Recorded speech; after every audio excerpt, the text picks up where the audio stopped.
Broths are one of the most soothing standbys to have on hand for evenings where cancer treatment has left you wiped out. They're also the base for numerous tasty dishes, especially soups, stews, and rice dishes like risotto. So, what's the difference between a stock and a broth?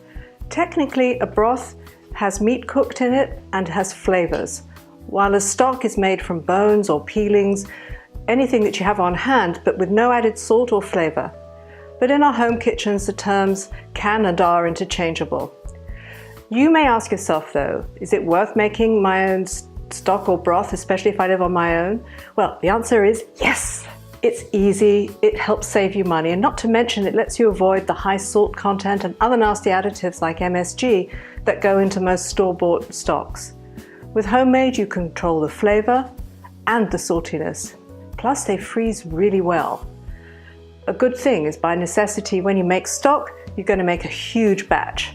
I freeze mine in quart bags, like so. Or you can actually freeze them in an ice cube tray and then just have ice cubes that you can just use to add a shot of flavor to sauces or veggies. And last but not least, they're a great way to cut down on waste. Stocks and broths are a really great way for using up leftovers from other recipes which may otherwise have gone into the waste bin, such as vegetable peelings or chicken bones. So keep watching and find out how.